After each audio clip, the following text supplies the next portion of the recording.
Halo teman-teman, selamat berjumpa kembali di The TOEFL Coach. Pada video ini kita akan membahas 10 soal structure TOEFL ITP yang mesti kita kuasai. Kita langsung ke nomor pertama ya. Baik, selalu saya mengatakan bahwa the key, kuncinya untuk memahami soal pertanyaan dari structure, baik structure maupun written expressions adalah mengidentifikasi subjek dan predikat ya. Di sini kita sudah mendapatkan di nomor 1 ini predikatnya ya. Subjeknya ya. Kita sudah dapat ya. Kemudian objeknya kita juga sudah dapat ini ya. Dan sisanya keterangan ya. Prepositional phrase. Nah, berarti kalau kita sudah punya subjek, kita tinggal perlu predikat ya. Predikat yang cocok sepertinya A dan B ya. Kalau yang C kan ada ininya ya, ada konektornya. Jadi ini bukan pure predikat. Jadi ini salah ya. Ini juga dia memiliki subjek ya. Jadi tidak bisa dikatakan sebagai predikat yang sendiri ya utuh. Oleh karena itu jawaban kita A atau B. Kita tidak mungkin mempunyai dua pilihan ya, karena hanya satu jawaban yang benar. Dari bacaan yang kita baca, kesan bahwa ini adalah sebuah science ya. Natural factual information ya. Jadi itu harus ditulis dalam present simple. Sedangkan B adalah present continuous ya, tidak cocok ya. Jadi yang betul adalah A. Oke. Kita langsung ke nomor 2. Oke, now kita sudah dapatkan predikatnya, ini dia ya, predikatnya. Nah, ini sepertinya juga sebuah subjek ya. Tapi di sini pilihannya kalau ini misalnya kita pilih ini ya, kita pilih yang A ya. Oke, sebentar. Kita cek yang lain dulu di sisa kalimat soal. Ini objek ya kan? Nah, sementara sisanya keterangan ya. Object of prepositions ya didahului ya. Object of prepositions, prepositional phrase ya sebagai keterangan ya. Ini sudah objek. Jadi kita tinggal mencari subjek ya. The fastest dog ya. The greyhound ini sepertinya pilihannya harusnya sepertinya A ya. Namun dalam sebuah kalimat yang lengkap, kalimat tunggal yang lengkap, tidak boleh ada tanda baca ya. Sementara di sini ada koma ya. Jadi kalau kita pilih A tidak cocok ya karena dihentikan oleh adanya koma. Jadi pilihan A tidak benar ya.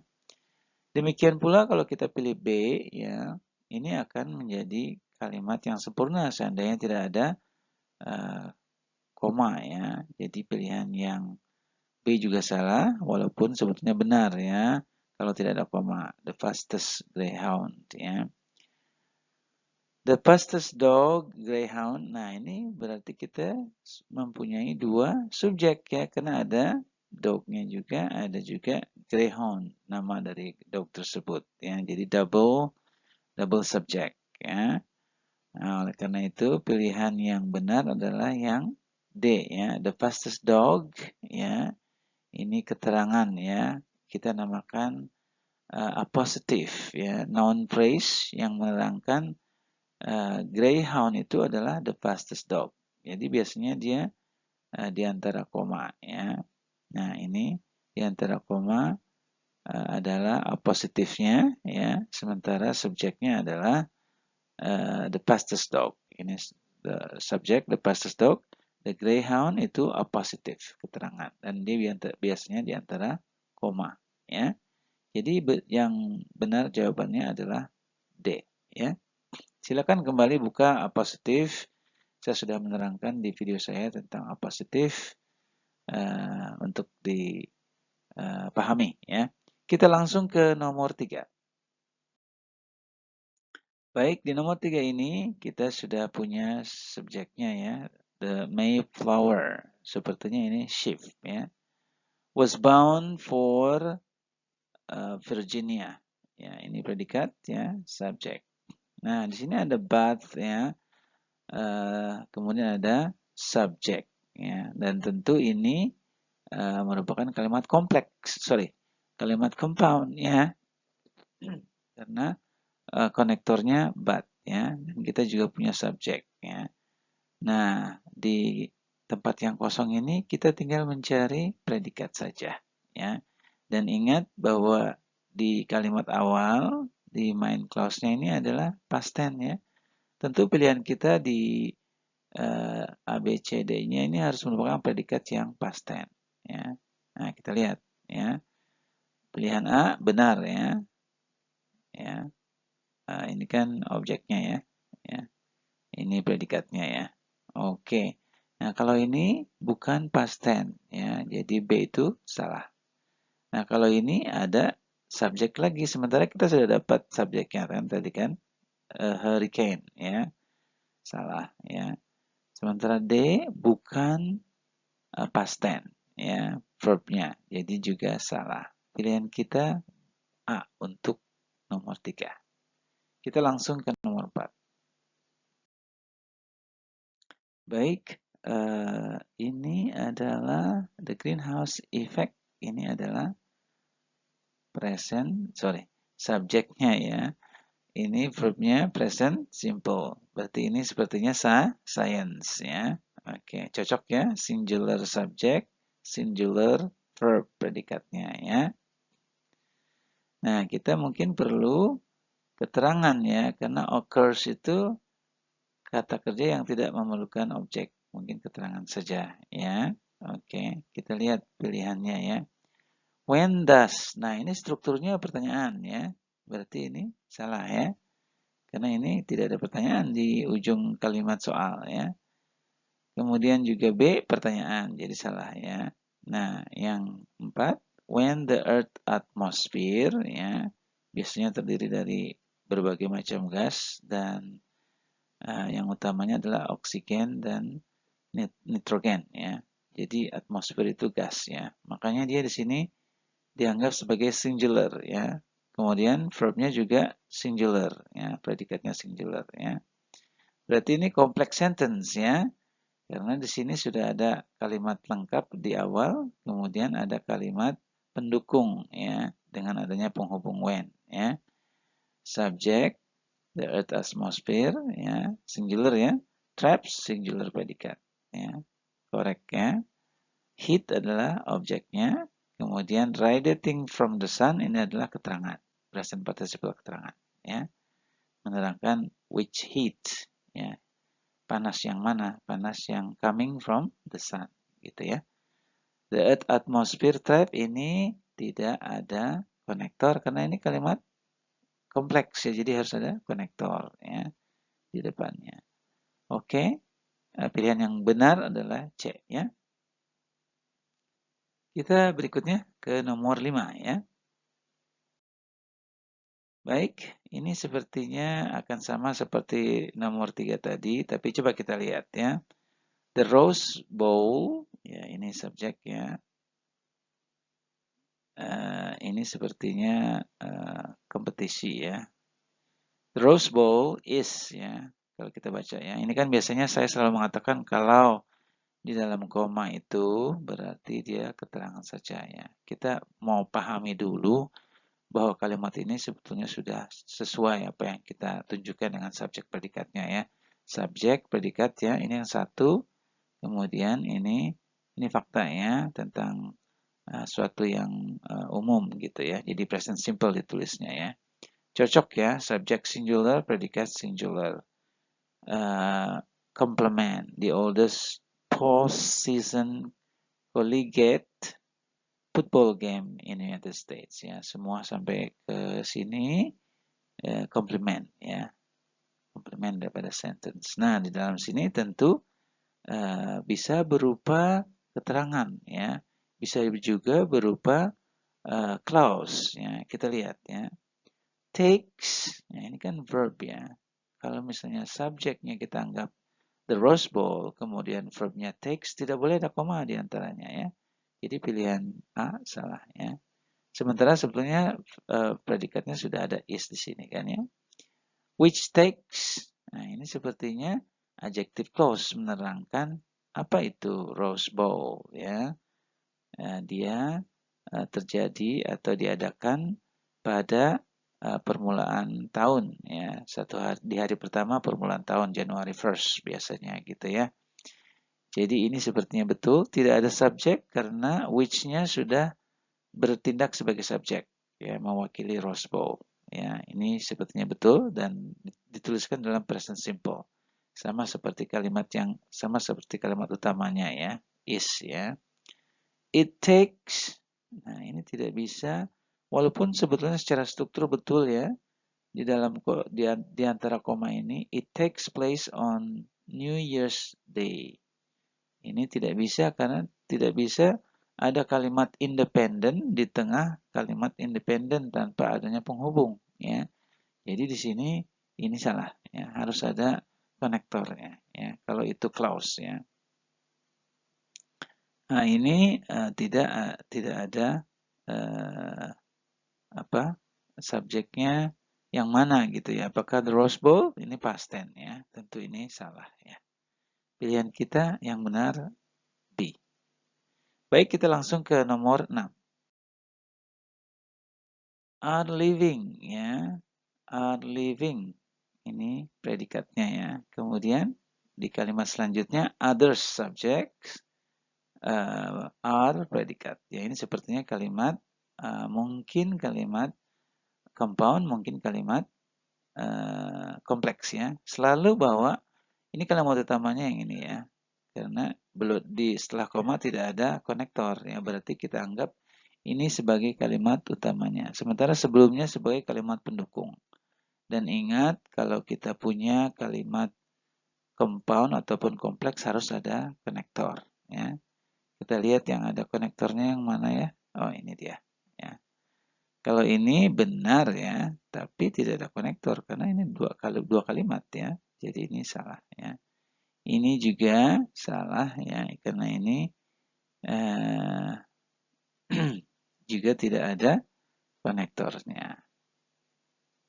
Ya, ini juga ya. Jadi yang betul adalah konektornya while subject ya, keterangan verbnya yang ini ya. Jadi pilihan kita D ya. Kita langsung ke nomor 7. Baik, kita kembali cek ya. People, subject ya. Oke. Suffer, ya cocok ya. Ini kan science ya.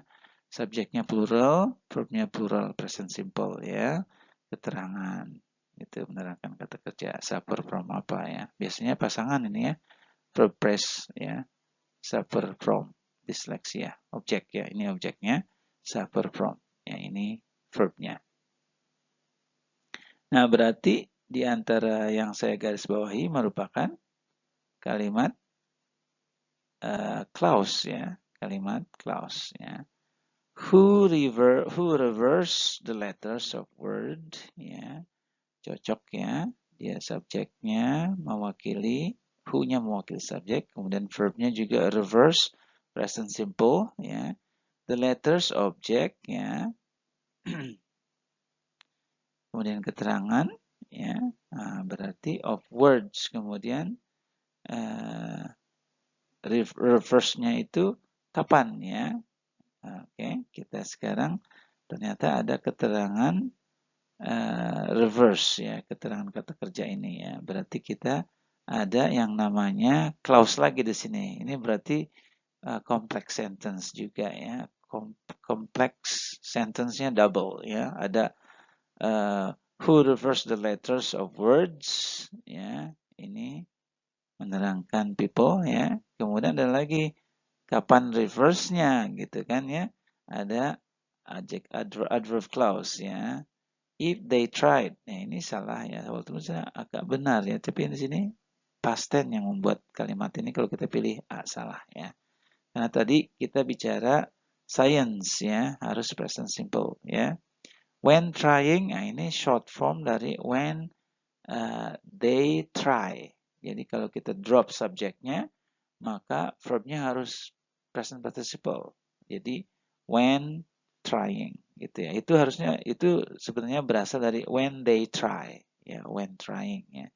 Jadi ini sebetulnya kalimat pilihan yang cocok adalah yang ini. Ini berarti kita namakan reduced adverb clause ya, dari when he try, when they try, sorry. When they try menjadi when trying. When tried ini salah karena past tense ya.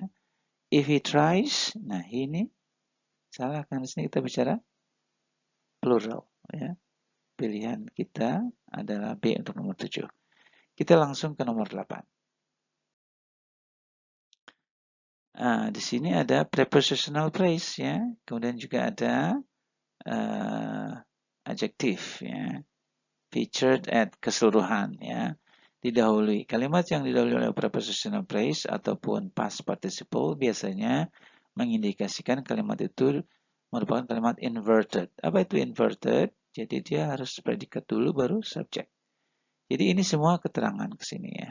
Nah, sekarang kita pilih predikatnya ya. Predikatnya adalah yang mana dari sini ya? Karena di sini keterangan ya. Ini kan prepositional phrase semua ke sini ya. Oke. Jadi kita tinggal mencari predikat dan subjek. Ya, yang mana yang predikat? Ya ini. Ini subjeknya ya. Kalau ini terbalik ya. Sementara kita sedang mencari inverted sentence ya. Yang A salah, yang B kurang, yang C ini karena ini kalimat sederhana ya, tidak perlu konektor ya. Oke? Ya. Nanti jadi tidak menjadi sebuah kalimat kalau kita pilih yang D ya. Oke. Jawaban kita C ya. Kita langsung ke nomor 9. Keterangan ya. Selalu setelah preposition pasti keterangannya juga keterangan lagi ya. Keterangan lagi sampai sini ya. Oke.